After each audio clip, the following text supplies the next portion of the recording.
green Waterman pen, which she treasured and used as often as possible.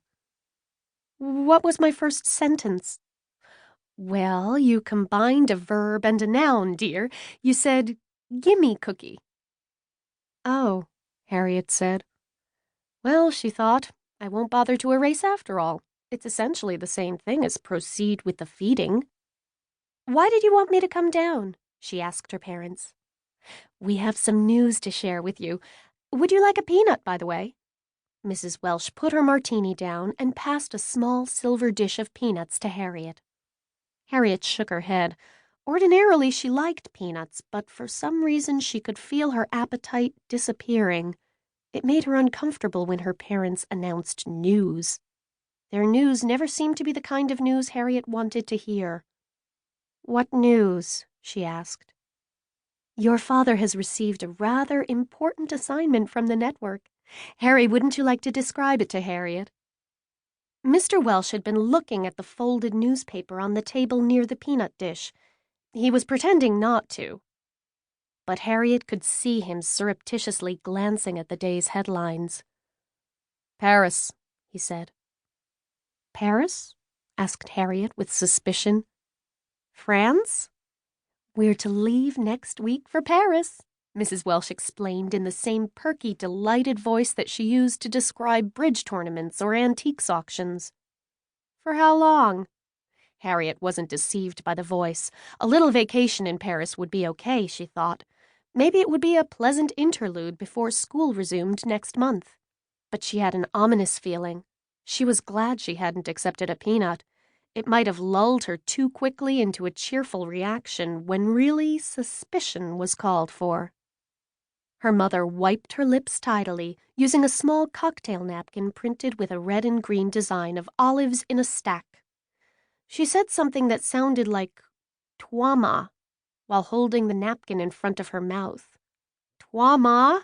Harriet repeated, wondering if perhaps her mother was speaking French, although Harriet had studied French for 2 years already in 5th and 6th grades, and toi-ma had not been a vocabulary word.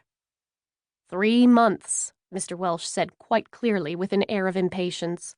"We're going to live in Paris for 3 months beginning next week." "The network has rented a lovely apartment for us, dear," Mrs. Welsh said. "Quite near the Luxembourg Gardens. Les Jardins, I mean." In her mind, Harriet leapt ahead on her timeline to the final sheet, the one for her 12th year, the one that she wedged under a corner of her old toy box when the long strip was unrolled on the floor of her room. Age almost 12, moves to Paris. It was not what she had had in mind for age almost 12. "I won't go," she told her parents, glaring. Then she added, "And in case you missed it, I expostulated that." Her father looked at her through his glasses. Harriet's father was a television executive. He had an executive face and hair that was combed in an executive way. "Excuse me?" Mr. Welsh said. Harriet imagined how he must look in his office when some poor scriptwriter, nervous and hungry, sat before him with a manuscript held together by a frayed rubber band and pleaded for a chance to be head writer on a sitcom so he could pay his debts and feed his starving children. Her father would probably look down through his glasses the same way. He would probably say in that same executive voice, "Excuse me?" Harriet sighed. She repeated it. "I won't go," she said for the second time. No, I understood that part," her father said. He sipped his martini. "I didn't understand what you added, about expostulating." "Oh, well," Harriet explained, "Mr. Grenville says—" Harriet's mother interrupted. "Mr. Grenville is one of Harriet's teachers at school, dear," she told Harriet's father. He nodded. Harriet could tell he was making a note of that in his head. "Go on," he said. "Mr. Grenville says we must use strong verbs when we write." "Strong verbs?" Mr. Welsh took another sip of his drink. "Yes. For example, instead of just saying he walked, we should say he ambled or he strolled." "I see." "And instead of she said, it would be better to use a strong verb." "Like expostulate, perhaps?"